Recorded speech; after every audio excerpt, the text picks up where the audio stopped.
They're set, ready to break.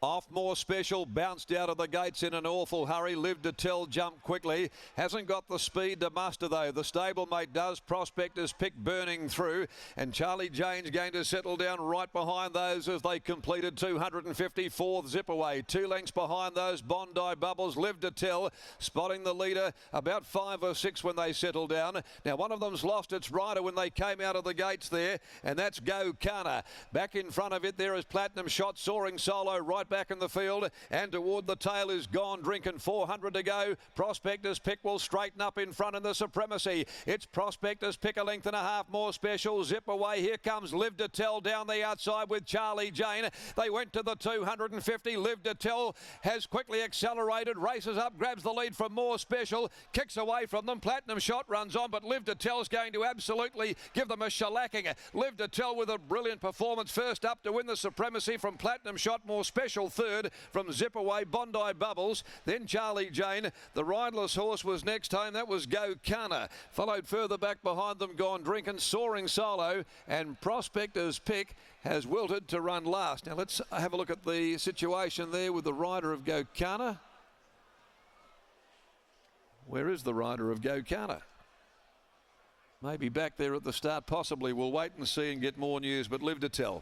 This is the exciting filly by Territories that we're going to be looking forward to really seeing what she can do through the Autumn Carnival. And there's 8 of the last 12, I think it is now, for Simon Miller. He has dominated the Supremacy Stakes in an unprecedented achievement to win 8 of the last 12. Live to Tell by Territories from Pellicle, ridden by Pat Carberry. The dynamic duo that they are, Miller and Carberry, beats Platinum Shot, More Special and Zip Away.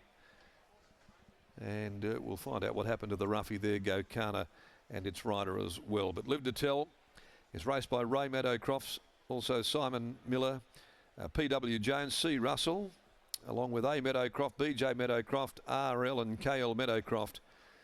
Having only her second lifetime start, couldn't go the speed early from the wide draw, got back, looked really professional though. When Pat called upon her, she accelerated. She's got that turn of foot, and she was just simply too good. Won by a length and a half in 58.83, 34.92 the 600, and it was a length and a half second and third. Good effort by Platinum Shot, having its second lifetime starter, shooting to win. Platinum Power filly, trained by Dan and Ben Pearce. Troy Turner aboard, went around there at long odds, and third home was More Special, first up as well, and it's by Safeguard out of Clare Castle, Paul Jordan and Craig Staples. 9-11, 8 and 3. We'll get a report on Kesh Duran as soon as we can, wherever Kesh got to. There's an ambulance just down there in front of the starting gates, but no sign of Kesh, so he would appear to be okay at this stage. We've heard nothing to the contrary. All right, the Rock Magic Stakes over the 1,000 next at 4:53, clear of any alterations. Britt, I don't think we'll see another training performance like this in this particular race, not in our lifetime at least. It's extraordinary, isn't it, Darren? 8 of the last 12 Supremacy Stakes to Simon Miller. They called him the king of the kids for a long time, and he shows exactly why with that sort of record in that race. We are hearing that Kesh is okay after that tumble, so that is good news. And obviously, Go Kana continued to run on in the race.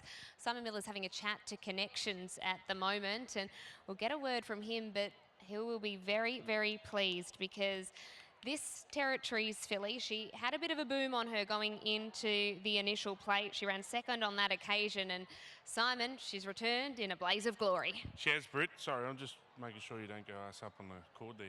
Yeah, she's a beauty. So just the other one stopped pretty quick. So I'm just hoping he's shin sore because he's better than that. But it's always difficult when you got 2 nice horses going there and one wins and one midfield. So he'll be fine. He's a good horse, but gee, she's good. So the first time we gave her a gallop, Paddy got off and just said, I'll be horribly surprised if I'm not riding this in the Karrakatta.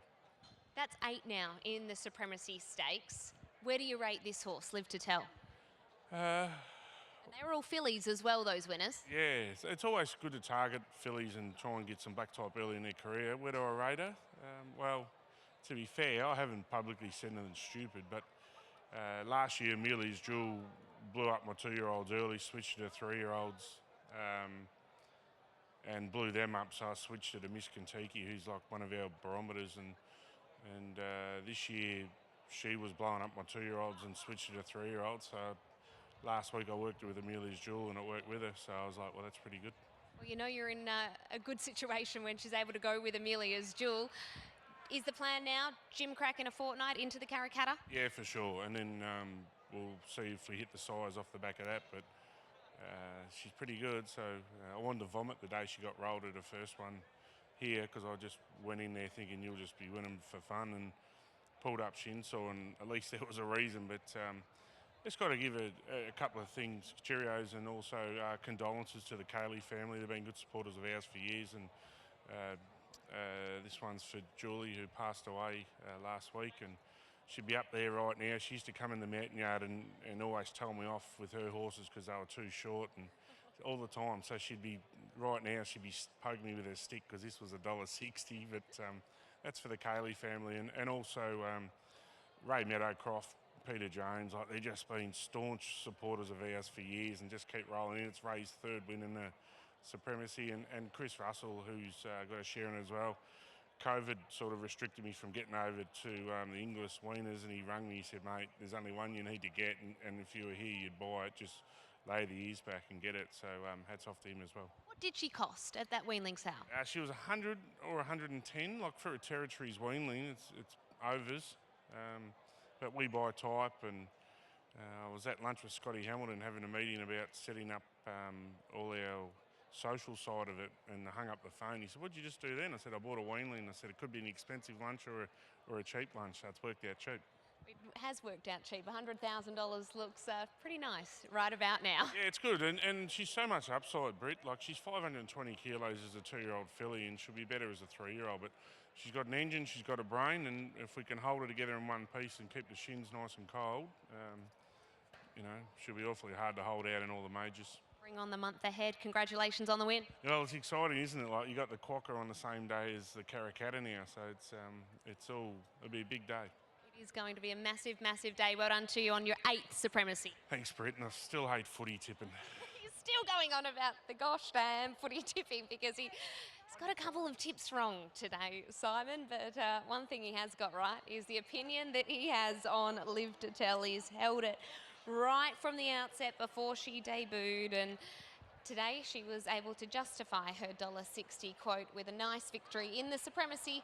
Here's Paddy Carberry. Well, Paddy Carberry knows the feel of a good horse. 365 days ago, approximately, give or take, we saw Amelia's Jewel come out on debut and win a Supremacy Stakes, and then a Jim Crack, then a Karrakatta, and it looks as though this filly will be on the same path. Paddy, out of the gates, it looked like you were maybe just a little bit awkwardly out of the machine. Yeah, jumped very awkward. Christened the brand new boots with a nice big hole in them, but it probably, that's all we got to worry about, we're going all right, but it worked out well because I was able to, even though we were back further than we possibly could have been if she jumped clean, it was just really good to just get her in there and get her amongst horses and educate her. She's obviously, every trial and race, she's always raced right up on top of them and never really had horses around her, and she was actually off the bridle early, which I wasn't that surprised about. But I think it will stand her in good stead if we have to ride her different if she draws wide in the Karrakatta. It just gives another string to her bow, and obviously we know that she can race on the speed if she draws well. But she's still learning, and we like to let them learn how they progress. I mean, it's all good banging them out and putting them there, but you know, you want to teach them and give them, if they've got another string or two to their bow, it makes it easier down the track if we need to change things. Bias-wise and all that, but yeah, she done it super easy. She is a very big unit. How did she take the corner when you were asking her to accelerate? Yeah, she was pretty good. Joe as a party was sort of not really going well enough, and I just didn't really want Simon's other one to slip away because I know he's a fair horse, although he's a bit raw. She put him dead pretty easy, and she was just floating in the straight, laid in a bit, done a bit wrong, but yeah, she still had a good deal there if I had to get Dinkum. And as you normally do, you took a long while to make your way back to the mounting yard, just let her recover and take it all in. How did she come through? Yeah, really good. It's all about giving them a good experience and, you know, getting them to get their breath back and recover and all those sort of things. You know, I feel that it's a benefit for them how they pull up, and that's how we do it, track work, and I just like to teach them that way, and it just gives them a great opportunity mentally to handle it, and you know that if they've got half a brain, they're going to go on with it and probably relish a bit of pressure. She's not really a hothead. She can be. She's a redhead. We know what redheads are like, but yeah, she's a good girl. By my maths, 5% of 60,000 says you can buy another new pair of boots. Well done, Paddy. Cheers. There is Paddy Carberry. Wonder what a new set of boots will set him back. He's just got his new boots. I've got a hole in them already. But it is Live to Tell who takes out the Supremacy Stakes for Simon Miller. What a record he has in the race. Up next, the Rock Magic Stakes.